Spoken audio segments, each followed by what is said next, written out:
আমাদের পররাষ্ট্র নীতিও হচ্ছে সবার সঙ্গে বন্ধুত্ব। যে আপনার সঙ্গে শত্রুতা করবে, প্রকাশ্যে আপনাকে আগ্রাসী মনোভাব নিয়ে আক্রমণ করতে আসবে, আপনি তার সঙ্গেও বন্ধুত্বের ফুলের ডালা নিয়ে বসে থাকবেন? আমি ফুলের ডালা দিয়ে যদি বসে থেকে অথবা অ্যাক্টিভ থেকে, বসে থাকলে তো আমার কিছুই হবে না। আমি আমার কথা হচ্ছে কূটনীতিকে আমাদের আগে কাজ করতে হবে এবং সেটা সঠিক চ্যানেলে, কিন্তু আমার কূটনীতি কাজ করছে না। আমরা পররাষ্ট্র মন্ত্রণালয়ে কিন্তু এখন a bunch of very good officers আর দেয়ার, তারা কিন্তু যদি তাদেরকে কাজ করতে দেওয়া হয় তারা কিন্তু ভালো কাজ করতে পারে। কিন্তু বিগত 16 বছর আমরা জানি আমাদের যে সকল ক্যাডারে, চাকরির সকল ক্যাডারেই কিন্তু রিক্রুটমেন্ট হয়েছে পিউরলি অন পলিটিক্যাল বায়াসনেস, ওদেরকে দেখে দেখে দেখে দেখে নেওয়া হয়েছে। ফলে পররাষ্ট্র মন্ত্রণালয়ের মতো এডিট ক্যাডারে, যে পররাষ্ট্র ক্যাডারে কি অনেক আজে বাজে মানে আগাছা ঢুকে গিয়েছে, এত সত্ত্বেও যারা এখন মোটামুটি সিনিয়র লেভেলে আছে, মিড সিনিয়র লেভেলে আছে, খুব ভালো অফিসার আছে। Double million offer, Walton fridge কিনে পেতে পারেন 20 লক্ষ টাকা, রয়েছে কোটি কোটি টাকার নিশ্চিত উপহার। আমার মনে হয়, যেমন আমি একজনের নাম বলতে পারি, রিয়াজ হামিদুল্লাহ, সে তার ব্যাচে ফার্স্ট হয়েছিল 15 BCS, এবং he is one of the brightest officer. আমার যখন জাতিসংঘ সাধারণ পরিষদের অধিবেশন হলো, সেই অধিবেশনে কিন্তু আমাদের মাননীয় প্রধান উপদেষ্টা সাথে করে নিয়ে গিয়েছিলেন, কারণ সে জাতিসংঘ কাজ করেছে বাংলাদেশের প্রতিনিধি হিসাবে, অ্যাট দি সেম টাইম সে ওই আমাদের ইউএসএতে সে কাজ করেছে, প্লাস সে এই জাস্ট ইমিডিয়েট আগে সে নেদারল্যান্ডের রাষ্ট্রদূত ছিল, এবং নেদারল্যান্ডসের প্রধানমন্ত্রীর সাথে আমাদের মাননীয় প্রধান উপদেষ্টার ওখানে একটা বৈঠক হচ্ছিল।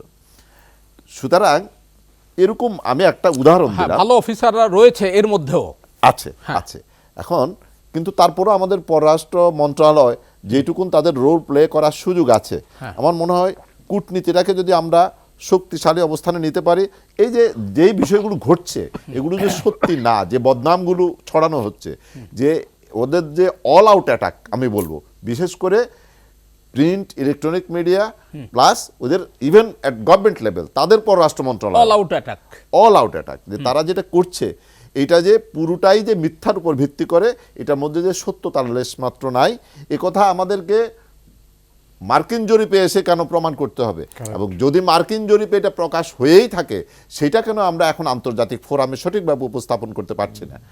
আমাদের বিশ্ববাসী জানুক, চায়না জানুক, জাপান, অস্ট্রেলিয়া, এরা সবাই জানুক যে আসলে প্রকৃত ঘটনা কি হয়েছে, বাংলাদেশের সংখ্যালঘুরা কি বলছে।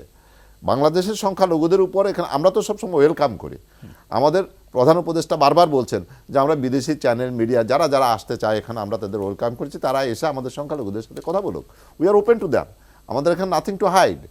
কিন্তু যা কিছু ঘটছে না, ওরা কিন্তু ওদের মিথ্যা প্রপাগান্ডা ছড়িয়ে এগুলো তারা বিভিন্ন জায়গায় ছড়াচ্ছে মিথ্যাচার, আর আমরা সত্য কথাটাই কেন তুলে ধরতে পারছি না।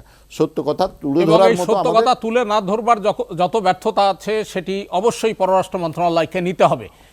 শুধু পররাষ্ট্র মন্ত্রণালয়কে নিতে হবে না, আরও বিভিন্ন মন্ত্রণালয় এটা যাদের সাথে জড়িত আছে, যাদের স্বরাষ্ট্র মন্ত্রণালয় এটার মধ্যে জড়িত আছে, কারণ স্বরাষ্ট্র মন্ত্রণালয় দেশের অভ্যন্তরে কি ঘটেছে এই বিষয়গুলো তো পররাষ্ট্র মন্ত্রণালয়কে আপনাকে ফিডব্যাক করতে হবে, আপনাকে ইনপুট না দিলে আপনার আউটপুট কোত্থেকে আসবে। তাতে আমার কাছে মনে হচ্ছে যে আন্তঃমন্ত্রণালয় যে সমন্বয়, আমাদের যে জাতীয়, আপনি জানেন যে প্রত্যেক দেশেরই একটা জাতীয় নিরাপত্তা কাউন্সিল থাকে, আমার মনে হচ্ছে যে সে কাউন্সিলটাকে রিঅ্যাক্টিভেট করা দরকার এবং সেখানে নিয়মিত বৈঠক হওয়া দরকার। আমি সামরিক, বেসামরিক, কূটনৈতিক সকল যে প্রক্রিয়া, সেই প্রক্রিয়াগুলোকে আমাদের এই খারাপ একটা সময়ে, সংবেদনশীল সময়, আমি বলবো যে very sensitive time, very critical time, এই সময়টাতে আমাদের প্রত্যেকটা চ্যানেলকে অ্যাক্টিভেট করা উচিত এবং রাষ্ট্রের এই বিষয়ে আরও বেশি বেশি মনোযোগ দেওয়া উচিত। এই যে আলোচনাগুলো আমি বরং বলার চেয়ে ওনাদের কথা খুব মন দিয়ে শুনছিলাম, ওনাদের দুজনের কিন্তু একই পয়েন্টে এসে মিলে যাচ্ছে আর কি, এবং রাইটলি ওনারা বলেছেন যে আমরা যে ভয় পাই না, আমরা যে দুর্বল না, সেটা আমাদের কূটনৈতিকভাবে, সাথে সাথে আমাদের মিলিটারি প্রস্তুতি প্লাস আমাদের যে রণকৌশল, এগুলো আমাদের স্ট্র্যাটেজি যেটাকে আমরা বলি, সেই কৌশলগত দিক থেকে আমাদের সেই প্রস্তুতি শুধু নিলে হবে না, আমরা যে প্রস্তুত এটা যাদের বোঝার দরকার বেশি তাদেরও বুঝতে হবে যে না, ওরা কিন্তু তৈরি হয়ে আছে। সুতরাং যেখানে সেখানে পা দেয়া যাবে না, যেখানে সেখানে হাত ঢুকানো যাবে না। মালদ্বীপের মতো একটা ক্ষুদ্র রাষ্ট্র, যেটা আলোচনা হলো, এই ক্ষুদ্র একটা রাষ্ট্র সেটা না বলে দিয়েছে, নেপালের মতো একটা রাষ্ট্র না বলে দিয়েছে, আমরা তো মালদ্বীপ এবং নেপালের তুলনায় অনেক বড়। আমার পপুলেশন সাইজ, আমার মানুষের মনের বল এবং আমার সব কিছু in all respect, in all criteria we are bigger than those two countries, এবং এদের কম্বাইন্ড যে তার চেয়েও আমি অনেক বড়। সবচেয়ে বড় কথা যে এটা এখন পরিষ্কার যে যুদ্ধের প্রধান যে বিষয়টা লাগে রণকৌশলের ক্ষেত্রে, সেটা হচ্ছে যারা যুদ্ধ করবে সৈনিকদের মনোবল। আমি যদি বাংলাদেশের 20 কোটি মানুষকে যদি সৈনিক মনে করি, তাহলে আমাদের কিন্তু সাহস এবং মনোবলের কোনো রকমের ঘাটতিও নেই, কমতিও নেই। কিন্তু এই যে আমাদেরকে, আমি এখনও বিবেচনা করি, বিশ্বাস করি যে কূটনীতিতে আমাদের, কারণ আমি যদি সে হুদায়বিয়ার সন্ধির কথা যদি আমি মনে রাখি, মানে আপাত দৃষ্টিতে মনে হয়েছিল বিরাট একটা পরাজয়, আপাত দৃষ্টিতে মনে হয়েছিল যে নবীজি কেন, এবং অনেক সাহাবী কিন্তু খুব মনক্ষুণ্ণ হয়েছিলেন যে তিনি কেন এরকম একটা একপক্ষীয় চুক্তিতে গেলেন, এরকম একটা সন্ধি স্থাপন করলেন। অনেকেই বিদ্রোহ করেছেন অনেকে, কিন্তু at the end of the day নবীজি কোনো রক্ত ক্ষয় না করে কিন্তু এটাই মক্কা বিজয়ের দ্বার খুলে দিয়েছিল। আলটিমেটলি মক্কা বিজয় ওইটা ছিল একটা সূচনা। এখন আমি মনে করি যে কূটনীতির যে, কারণ ভারত এখানে যে প্রপাগান্ডাগুলো চালাচ্ছে, যে মিথ্যাচারের যে ব্যবসা শুরু করেছে, এটা আমি মনে করি যে যতটুকু না পলিটিক্যাল রিজনস, তার চেয়ে বেশি এখানে ওদের কাজ করছে বাণিজ্যিক স্বার্থ। ভারতের বাংলাদেশের মতো একটা রাষ্ট্রে ওদের বিরাট কিন্তু একটা বাণিজ্যিক স্বার্থ। আপনি দেখবেন যে একটা গত নির্বাচনের আগে একটা রিপোর্ট এসেছিল যে ভারত, আমি নিজেও বিশ্বাস করিনি যে এরা হচ্ছে রিমিটেন্সের দিক থেকে বাংলাদেশে হচ্ছে ওদের সেকেন্ড মানে লার্জেস্ট সোর্স, $বিলিয়ন বাংলাদেশ থেকে ওরা নিয়ে যাচ্ছে। আমি একবার যাচ্ছিলাম ওই যে ভারতে কাশ্মীরে বেড়াতে গেলাম, তো ঢাকা দিল্লি যে আমাদের যে ফ্লাইট আছে বাংলাদেশ বিমানে, টু মাই সারপ্রাইজ আমি দেখলাম যে 90% প্যাসেঞ্জার হচ্ছে সব ইন্ডিয়ান, যারা ওই যে ইট ওয়াজ থার্সডে, ওরা থার্সডেতে এখান থেকে চলে যায়, এবং সব হচ্ছে এই ফ্লাইটে হচ্ছে সবই হচ্ছে, কারণ বাংলাদেশ বিমানের পয়সা ওদের বিমানের চেয়ে একটু কম থাকে। তো আমি দেখলাম সবই তো দেখি হিন্দি ভাষায় কথা বলে, এখানে কোনো বাংলাদেশি প্যাসেঞ্জার নাই, যাচ্ছে কিন্তু বাংলাদেশ বিমানে। তখন আমি বুঝলাম যে এই লোকগুলো কি পরিমাণ লোক, মানে এই দেশে কাজ করে, যারা এরকম বিমানের প্রত্যেক উইকেন্ডে যায়, আবার উইকেন্ড কাটিয়ে এখানে আসে, তার মানে তারা হিউজ আর্ন করে এখানে। এই যে তাদের একটা বাণিজ্যিক স্বার্থ, প্লাস যেগুলো আপনার পচনশীল যে সকল পণ্য আছে, দ্রব্য আছে, এগুলোর জন্য অনেক দেশে আজকাল এগুলা এক্সপোর্ট করা যায়, কিন্তু বাংলাদেশ সবচেয়ে ওদের কাছের রাষ্ট্র, সেখানে খরচও কম, আবার এগুলাকে কোল্ড স্টোরেজও রাখতে হয় না, কোনো কিছুই করতে হয় না, তার স্টোরেজ দরকার নাই, খরচ বেঁচে যায়। এসব কিছু মিলিয়ে আমরা যখনই, এবং তাদের বাংলাদেশের যে পণ্য মূল্যটা, এটা কিন্তু ভারত কিন্তু স্থির করে তাদের নিজেদের শর্ত মতে, যে আমার যখন পেঁয়াজের ক্রাইসিস, তখন সে পেঁয়াজ দেবে না, অথবা দিলে আমার ডলারে, আমার দামে কিনতে হবে।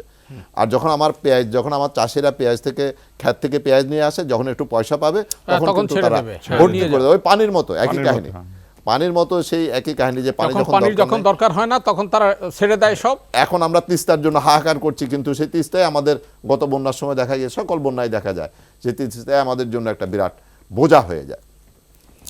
এই যে বাণিজ্যিক স্বার্থটা, এদের বাণিজ্যিক স্বার্থটা ক্ষুণ্ণ হচ্ছে বলেই যত ভারতীয় প্রপাগান্ডার এটার মূল ভিত্তিটা এত আনন্দ নিয়ে ওরা কাজ করেছে 16টা বছর।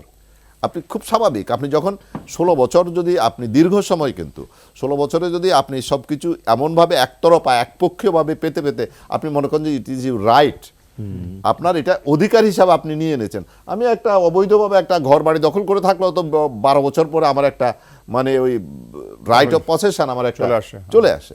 তো সেখানে আপনি একজন ক্ষমতায় থাকবে আজীবন, এটা ছিল তার স্বপ্ন, আর আরেকজনে যে হচ্ছে তুমি ক্ষমতায় থাকো এবং আমি যা বলি তাই শোনো, আমি যা করতে বলি তাই করো, তাই করেছে। আপনি দেখেছেন ইলেকশনগুলোর আগে এই যে প্রথম যে ইলেকশনটা হয় 14তে, ভারতীয় কূটনীতিক যিনি আগে বাংলাদেশে এখানে ছিলেন হাই কমিশনার, তিনি তখন দিল্লিতে, তিনি এসে আমাদের প্রয়াত এরশাদ সাহেবকে কিভাবে উনি ওখানে কনভিন্স করে পারসিউ করে উনি ইলেকশনে যেতে রাজি করালেন। এবং সেই সময় যদি এরশাদ রাজি না হয় তাহলে কিন্তু তখন পর্যন্ত বিএনপি এত দুর্বল অবস্থানে যায়নি। এরপরে না মারধর করে আপনার বিএনপিকে কাবু করে ফেলেছে। তখন পর্যন্ত কিন্তু শুধু বিএনপি না, মানুষ সব কিছু কিন্তু বিএনপি পক্ষে ছিল, শক্তিশালী ছিল, কিন্তু ওই একটা দিয়ে তখন কিন্তু কাবু করেছে। 16 বছরে আপনি সব করতে করতে আপনার অভ্যাস হয়ে গেছে। এখন কিন্তু ঘুরে দাঁড়ানোর সময় এসেছে। সেটা আপনি কূটনীতি আগে চেষ্টা করব, কূটনীতি যদি সফল না হয়, কিন্তু কূটনীতি যে চেষ্টা চলছে এই চেষ্টা পর্যাপ্ত না। আপনাকে সঠিক উপায়ে সঠিক যারা আয়ুর্বেদিক মানে প্রতিবাদ চলছে, এক্স্যাক্টলি আপনাকে যেখানে মানে হাই হোমিও পাওয়ার না, অ্যান্টিবায়োটিক লাগবে একেবারে। সেখানে প্যারাসিটামল কাজ হবে না। যখন যেটা লাগবে সেটাই দিতে হবে, সেটাকে কাজ করতে দিতে হবে। সেই কাজে যদি না হয় তাহলে আমাদের বিজ্ঞ নিরাপত্তা বিশ্লেষকরা যেটা বলেছেন যে ওরা যাতে বুঝে যে আমরা একা না, আমরা অসহায় না, এবং আমাদের শক্তির তাদেরকে জানান দিতে হবে। দরকার হলে ভাড়া করা শক্তি নিয়ে আসতে হবে। সব চেষ্টা সব কিছু বিফলে গেল। এই যে বিফলে গেল, এটা থেকে ভারত একটা মেসেজ পেয়েছে যে বাংলাদেশ এবং বাংলাদেশের জনগণের ইচ্ছার বিরুদ্ধে গিয়ে কেবলমাত্র ভারতের তাবেদারি করে অথবা ভারত তাদেরকে দুধ কলা দিয়ে পুষে এরকম কাউকে টিকিয়ে রাখা যাবে না। এই this message is very clear to India. এবং কারণ কি না করেছে তারা, সবই করেছে তো করে তো, কিন্তু তারা কি ভাবতে পেরেছিল যে আমাদের জনগণ এভাবে রিভোল্ট? কারণ তারা জনগণকে ইগনোর করেছে, জনগণের মতামতকে পুরোপুরি উপেক্ষা করেছে। কিন্তু আমি যেটা বলছি সেটা হচ্ছে যে ভারত এমন একটি প্রতিবেশী যেটা আমাদের রাষ্ট্রীয় যে ভূখণ্ড আছে, স্থলভাগ আছে, এটা almost 80 to 90% is covered by them. তারাই ঘেরাও করে রেখেছে আমাদের। সুতরাং এমন একটা প্রতিবেশীর সাথে এমন না যে কালে ভদ্র তার সাথে দেখা হয়, অনেক দিন পর হাই হ্যালো হয়, সুতরাং আজকে তাকে একটা চড় মেরে চলে গেলাম, অথবা সে আমাকে একটা থাপ্পড় দিয়ে চলে গেল, এরপর আর আমার তার সাথে দেখা হচ্ছে না, কি হলো আর না হলো আমি জানি না। কিন্তু ব্যাপারটা এমন না, ঘুম থেকে উঠলেই তার সাথে দেখা হচ্ছে, প্রতি মুহূর্তেই তার সাথে দেখা হচ্ছে। সুতরাং এই যে কাটা, এই কাটাটা যেমন আমার জন্য গিলাটা খুব মুশকিল, তার জন্য গিলাটাও মুশকিল। তো সুতরাং আমি মনে করি, আমি বিশ্বাসও করি যে ভারত এমন কোনো বোকামির কাজ করবে না অ্যাটলিস্ট বাংলাদেশকে ঘিরে, যে এটা তাদেরও হজম করতে খুব অসুবিধা হবে। কারণ Bharat is not Israel. Israel is a very tiny country, ছোট একটা দেশ। কিন্তু ইসরায়েল কি ইসরায়েলের কারণে পাওয়ারফুল? নো। তো সুতরাং ইন্ডিয়া যত বড়ই হোক আর যত বিশালই হোক, ইন্ডিয়ার যেই পরিমাণ বন্ধু আছে তার চেয়ে বেশি শত্রু আছে। তো সুতরাং প্রতিবেশী তার কোনো বন্ধু নেই, কিন্তু একজনও নেই। হ্যাঁ। তো সুতরাং ভারত কখনো ইসরায়েল হবে না, ভারতকে ইসরায়েলের মতো ভয় পাওয়ারও কিছু নাই। কিন্তু যেহেতু সে আমাদের প্রতিবেশী, সবসময় আমাদের প্রতিবেশী আছে, থাকবে। সুতরাং আমি মনে করি যে প্রতিবেশীদের সাথে অবস্থানটা আমাদের সম্মানজনক, ন্যায়ভিত্তিক এবং মর্যাদার ভিত্তিতে আমাদের বন্ধুত্বপূর্ণ সম্পর্কটাই থাকুক। সেটাকে আরো এগিয়ে নেওয়ার জন্য যা যা করা দরকার সেটা হচ্ছে ন্যায্যতার ভিত্তিতে, ন্যায় বিচারের ভিত্তিতে, পারস্পরিক মর্যাদা এবং সম্মানের ভিত্তিতে। সেটার জন্য আমার এগিয়ে যেতে হবে। উইপন কাজ করবে যদি এটা ফেল করে, কিন্তু আমরা চাই যে এটা ফেল না করুক। আমার বিশ্বাস আমরা যেরকম চাই, অসংখ্য ধন্যবাদ। ভারতও সেটা চায়, অবশ্যই ভারত সেটা চাইবে।